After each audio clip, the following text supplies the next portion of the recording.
Մարմարիկ գետում հայտնաբերված 2-ամյա Տիգրանի մարմնի վրա արտաքին զննությամբ չկան վնասվածքներ ու բռնության հետքեր։ Այս մասին News.am-ին հայտնել են քննչական կոմիտեից։ Նշանակվել է դիակի դատաբժշկական փորձաքննություն։ Հավելենք նաև, որ ավելի վաղ ՆԳՆ խոսնակ Նարեկ Սարգսյանը հայտնել էր, որ այսօր ժամը 10:40-ի սահմաններում ՆԳՆ փրկարար ծառայության աշխատակիցները Մարմարիկ գետում Հրազդան ջեկի մոտակա կամրջի մոտ հայտնաբերել էին մայիսի 4-ից որոնվող երեխայի դին։ Իսկ մենք հավելենք նաև, որ մայիսի 4-ի առավոտից որոնվում է 2-ամյա Տիգրանը։ Ծնողները, ընտանիքի անդամներն ու հանրությունը ամենօրյա ռեժիմով աղոթում էին ու սպասում Տիգրանի վերադարձին։ Օրեր առաջ էլ համացանցում տարածվեցին մի քանի լուսանկարներ, որտեղ երևում էր, թե ինչպես են Տիգրանի ծնողները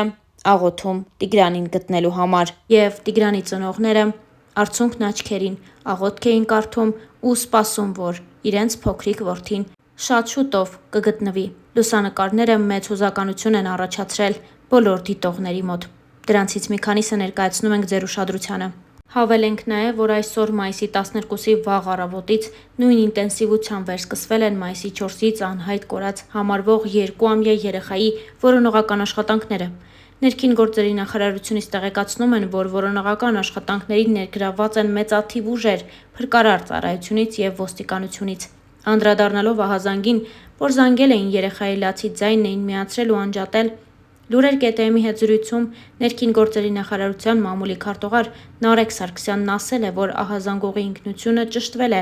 երեխայի կորելու դեպքի հետ որևէ առնչություն չունի։ Լրատվամիջոցների հետ զրույցում Մարմարիկում անհետ կորած 2 տարեկան Տիգրանի հայրը առավել հավանական է համարում այն տարբերակը, որ երեխային գողացել են, քան թե գետն է քշել ու տարել։ Հարցին ունեն թշնամիներ, որին կարող են կասկածել, նա բացասական պատասխան էր տվել, ընդգծելով, որ ոչ մի թշնամի էլ չունի, մարդ էլ չկա, որ կկարողանա կասկածել։ Ոնց կարող էր այդ երեխան մոտ 20 րոպե ժամանակահատվածում էնպես անհետանալ, որ թեկուզ մի հոգի չտեսներ նրան։ Հարց է տալիս Տիգրանի հայրն ու այդպես էլ պատասխանը չի գտնում։ Հավելենք, որ քննչական կոմիտեն 2 տարեկան երեխայի անհետացման փաստի առնչությամբ նախաձեռնել է քրեական վարույթ՝ Քրեական օրենսգրքի 155-րդ հոդվածի առաջին մասի հատկանիշներով,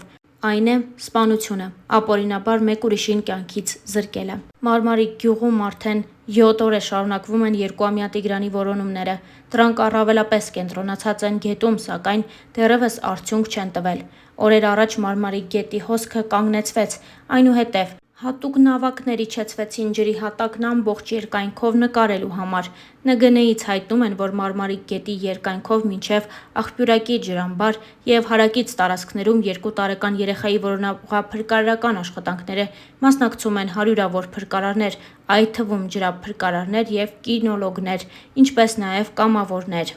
Որոնողական աշխատանքների ընթացքում կիրառվել են ԱԹՍ-ներ, ջրափրկարարական նավակ, սակայն դեռևս ապարդյուն, փոքրիկը կարծես գետնի տակ է անցել, որևէ հետք փրկարարները չեն գտնում։ Մարմարիկ խոշորացված համայնքից բնակիչներից հրապարակին պատմել են, որ գյուղում տարիներ շարունակ անտեր վիճակ է եղել։ Գետը, որի ափին մարդիկ ապրում են, անգամ չունի ցանկապատ, իսկ պատ կառուցելու մասին մարդիկ անգամ չեն էլ կարող երազել։ Տեղացիները դժգոհում են, ասելով, որ եթե տեղական ինքնակառավարման մարմինների կողմից պատշաճ ուշադրություն լիներ գյուղի նկատմամբ, այժմ գետն ընկնելու վարկածը չէր էլ լինի։ Հրապարակը Մարմարիկի վարչական ղեկավար Արթուր Քարամյանին հարցրել է, թե ինչու գետը նվազագույն ցանկապատված չէ և ում թերացումն է սա։ Վարչական ղեկավարը զարմացած տոնով ասել է, որ ոչնչից տեղյակ չէ և այժմ խիստ զբաղված է և չի կարող այդ հարցերին անդրադառնալ։ Տպավորություն էր, թե այդ հարցը շատ անկարևոր հարց է, իսկ վաղը չկա հավանականություն, որ մեկ այլ երեխա կարող է գետն ընկնել տարրական պայմանների բացակայության արդյունքում։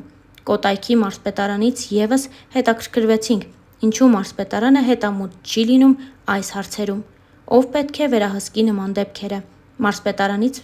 մեզ հետ զրույցում վստահեցրին, որ երկուշաբթի օրը կճշտեն և կասեն, թե կոնկրետ որ կառույցը պետք է նման հարցերով զբաղվի, սակայն մեր զրուցակիցը ակնարկեց, որ Մարմարիկը Ծաղկաձոր խոշորացված համայնքին է պատկանում, ուստի Ծաղկաձորի համայնքապետը պետք է նման հարցերով զբաղվի։ Հրապարակի հետ զրույցում նշել էր զրուցակիցը։ Այո, հարկ է նշել նաև, որ ողջ համացանցը ողողված է փոքրիկ Տիգրանի որոնողական աշխատանքներից կադրերով։ Դեպքի առիթով էլ վարկածները չափազանց շատ են, սակայն հորդորում ենք սպասել վերջնական գործի ավարտին։ Մեզ մնում է հավելել նաև, որ հայ աստղերից շատերն անդրադարձել են թեմային ու իրենց անկեղծ կարծիքը հայտնել, անհանգստանալով փոքրիկ Տիգրանի մասին։ Լրագրող Անի Քոչարն ինստագրամյան հարթակում նոր գրառում է արել անդրադառնալով Մարմարիկում կորած 2-ամյա Տիգրանի դեպքին եւ դրա շուրջ առաջացած մեծ աղմուկին։ Անին գրել է հետեւյալը.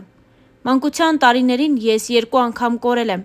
Առաջին անգամ նախադպրոցական տարիքում Ռուսաստանում ծնողներիս հետ շրջագայելիս։ Գնացքով մի քաղաքից մյուսը գնալիս կանգառի ժամանակ հայրս իջնում է գնացքից եւ ես հետևից վազում եմ։ Մայրս կարծում է հասել եմ հորս, նրա հետ եմ, հայրս հանգիստ է, որ մորս հետ եմ։ Ես հայրիկիս չեմ գտնում եւ երբ լսում եմ, որ գնացքը պատրաստվում է շարժվել, իսկույն վեր եմ բարձրանում, մտնում գնացքը, երբ ծնողներս իրենց կորցրած արդեն ինձ էին փնտրում։ Մի անգամ էլ տոնավաճառում, դժվարին 90-ականներին, հստակ թիվը չեմ էլ հիշում, մայրիկիս կողքից մի պահ հետ եմ մնում։ Կողքերս նայելով անուշադիր ու մայրիկիս կողքով չեմ քայլում։ Բռնում եմ այդ կնոջ ձեռքն ու այդ պահին է հասկանում, որ կորել եմ։ Ինձ տանում են տոնավաճառի ռադիոհանգույց եւ հայտարարում, որ երեխա է կորել։ Դե մայրս էլ ինձ էր փնտրում։ Շատ անգամներ է եղել նաեւ, որ ես չարաճճի, ինքնագլուխ, անվախ ու արկածախնդիր երեխաս, պատանիս, երեխաների հետ բակում խաղալիս թռել եմ ու գնացել ձորը։ Մենք ապրում էինք Հրազդան գետից Երևանյան լճից հոսող գետին մոտ եւ հաճախ էինք իջնում ձոր Ազնվամորի ցոգոլ ուտելու, վարարած գետը քարեր նետելու։ Ինչու եմ այս ամենը պատմում։ Այն պարզ պատճառով, որ բոլոր այս դեպքերում ինձ հետ կարող էր մի փորձանք պատահել, մի դիպված լինել, որ կպատուհասեր ինձ ու ընտանիքիս։ Բարեբախտաբար ամեն բան անվտանգ ու անհետևանք է անցել, բայց դեպքերը տարբեր են։ Կորած բալիկի եւ մյուս դեպքերով էլ մշտապես մեղադրում են ծնողներին։ Պատկերացնում եմ, թե դա որքան է նրանց ցավեցնում։ Կուզեի մեղավոր ու անմեղ չորոշենք եւ միայն աղոթենք փոքրիկի համար։ Իսկ բոլոր նրանք, ովքեր այս դժբախտության ֆոնին ինքնագովազդվում, ինքնադրսևորվում եւ ինքնահաստատվում են, պարզապես զազրելի են։ Ով չալարեց իրեն ցուցադրեց այս թեմայով, բայց այն, որ հեչ տեղն ու ժամանակը չէ։ Լռելը երբեմն գանձ է։ Այս աղմուկը որևէ բանի չի նպաստում եւ ոչ էլ օգուտ է տալիս։ Իհարկե չհաշված որոշ շարլատանների ինքնագովազդը։ Աստված սիրեք, լռեք ու աղոթեք եւ թողեք իրավասուներին իրենց գործն անել։ Իսկ եթե ցանկանում եք օգնել եւ ինքներդ էլ փնտրել, օգնել արեք դա լուռ ու առանց շոուների։ Մարդկանց դժբախտության վրա եւ համընդհանուր հույզերի ալիքի վրա մի խաղացեք։ Միշտ աղոթեք ձեր երեխաների համար, միշտ ուրախ ու տխուր օրերին։ Գրել էր Անի Քոչարը։ Դե իսկ Star News-ն այս հոլովակի համար առանձնացրել էր այսքանը։ Մենք հետամուտ ենք լինելու փոքրիկ Տիգրանի դեպքին եւ ձեզ առաջինն ենք տեղեկացնելու բոլոր մանրամասները։